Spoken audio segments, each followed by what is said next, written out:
Hi, I'm Bill Culhane from BidPrime here at our offices in Austin, Texas. 500,000, 500,000 people are homeless in the United States right now. 1/4 of that population are children. To kind of put it into a little bit of perspective, we have a stadium here at the University of Texas in Austin that holds 100,000 people. So just think about that. You could fill that stadium 5+ times with the homeless in the United States.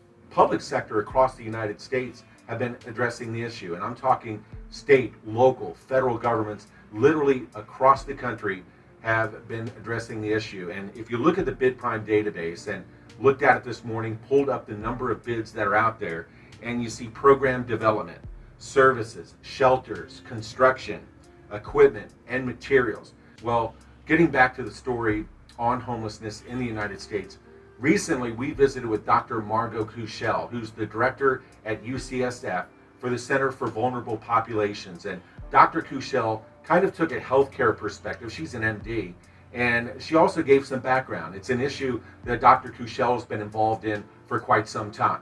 So we looked at the national perspective, but then we came local.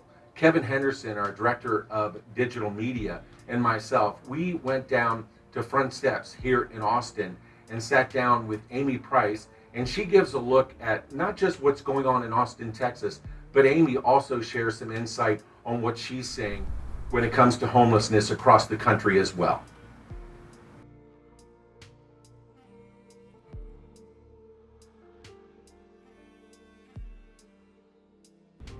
My name is Amy Price. I'm the Director of Development and Communications for Front Steps. We're a nonprofit here in Austin, Texas. We've been in business since 1997. The mission of Front Steps is, and always has been, to help people who are experiencing homelessness find a way home. We have services during the day where we case manage clients, where we look for permanent supportive housing options. We work with rapid rehousing. We have special programming for homeless veterans. We have recuperative care programming for homeless people who have been coming out of hospital care and can't go back on the streets, but it's too expensive to maintain hospital care. If it's about moving somebody from living on the streets into housing, Front Steps is doing the work. Homelessness has been in the news everywhere lately. There are a lot of misconceptions. Things get picked up by the media, misunderstood by the public. They get carried to the ears of elected officials, and then they come back and rain down troubles on people experiencing homelessness and the folks who serve them in communities.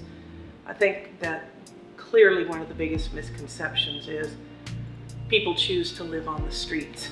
We hear that all the time. We go out and do public speaking for service organizations, professional groups, and there will always be somebody who raises their hand and says, look, if they didn't want to be on the streets, they'd get off the streets. This is a choice, and I don't see why I or anybody else should have to subsidize that life. You do not meet people here who say this is what they want to do. There's 1,000 different ways this can happen. You could be living paycheck to paycheck, and then maybe there's an unexpected medical expense and you're uninsured, or a refrigerator goes out, or the transmission of a car, and you miss a payment, and the next thing you know, you're living in a car, then you lose the car, maybe it gets ticketed. There's so many different ways people wind up on the streets, but very seldom by choice. Most of them are simply looking for an opportunity to get back on their feet and in some sort of decent, stable housing that they can afford. I think that myth is the most damning, because that means it's not any community's problem or any person's problem to help with. If it's a choice, then you can turn a blind eye. We get calls and letters and emails daily. We have social media presence, so you'll see comments on social media. We got a call today from a city councilwoman who heard from one of her constituents.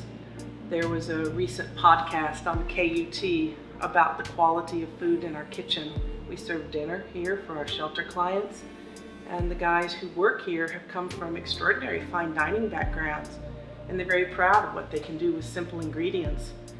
But somehow this listener heard that podcast and thought that the city was subsidizing she meals for folks at the homeless shelter, and she didn't eat that good. And she mentioned avocados, and I'm not sure when avocados became such a luxury, but I can assure you the fare here is affordable, it's standard, it's prepared with a lot of care because our clients deserve respect. The scope of the problem is extraordinary. You can't open the newspapers without seeing cities like Seattle, Portland, LA, San Francisco, Austin is getting dinged a lot, New York. The homelessness is exceptionally visible. If you look at federal spending, city spending, state legislative budgets, there are literally hundreds of millions of dollars being invested in addressing homelessness. The question is, what's the best solution?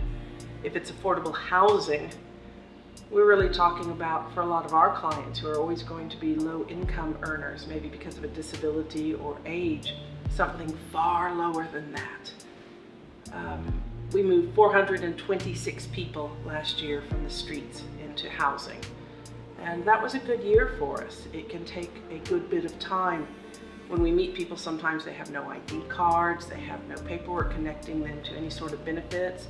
It can be a lengthy process getting them connected to everything they're eligible for that might help them afford housing. And then we have to find housing. We have to find landlords and centers that are going to be appropriate, that are affordable, that in the event somebody has any kind of criminal background, that's not a deal breaker, that they're on public transportation lines. I mean, I think most major cities have tens of thousands of people needing these services. There's a lot that governments and the public sector can do to help with homelessness. I think one of the most frustrating issues in Austin is this is a very liberal city and people want to do the right thing and we are investing money in it, and still the problem is highly visible and feels unsolvable. And that's a bit unsettling if you're doing your best. We see in APD, the police are actually working really closely with the staff at nonprofits and the people experiencing homelessness in the city. We know that they're not going to stop folks on the sidewalk outside of Arch and hassle them or write them up tickets that are just going to make it harder to house them later. They have a special organization, the host team, APD, that goes out and deals with homelessness folks on the street, meeting them where they are, trying to plug them into public services. That can't be said of a lot of police departments and law enforcement around the country.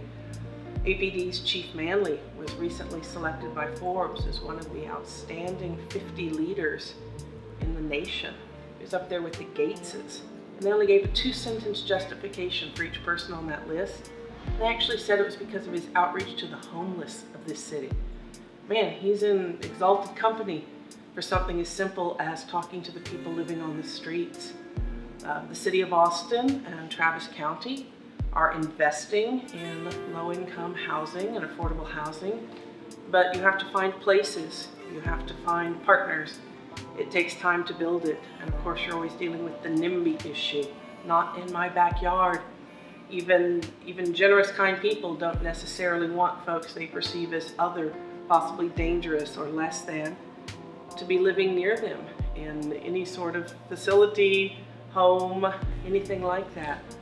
I think the biggest issue isn't even the money that's going to be spent.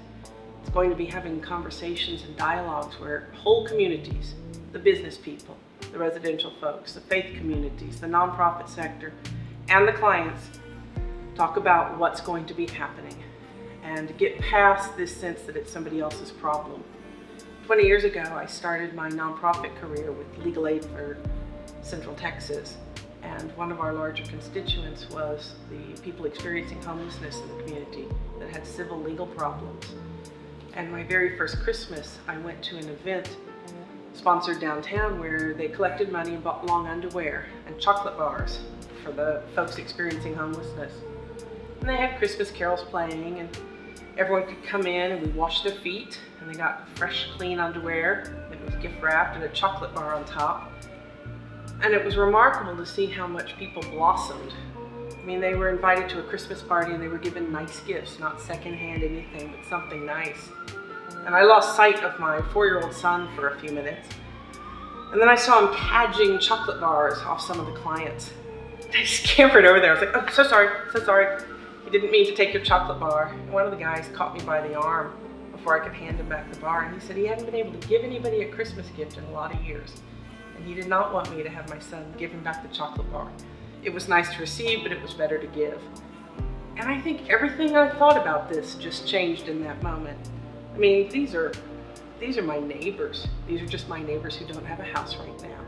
And I have been working with this population off and on for 20 years. My kids and I spend a lot of our free time heading up under overpasses, visiting folks that we know by name, making sure they've got ice if it's hot or blankets if it's cold.